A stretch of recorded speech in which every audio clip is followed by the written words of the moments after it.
Кога ракот на дојката ќе се прошири на лимфните јазли во непосредна близина, лекарите имаат избор. Или да го изведат главниот тумор и 1 до 2 јазли најблиску до него, или пак да отстранат голем број од јазлите.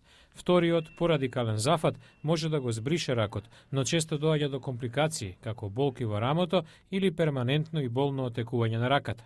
Доктор Армандо Джулијано од Институтот за рак Џон Вејн во Калифорнија и негови колеги од другите главни центри против ракот во САД следеле речиси 900 случаи во кои ракот се проширил на само 1 до 2 лимфни јазли. Врз едната половина од пациентите бил извршен порадикален зафат, а врз другата ограничен.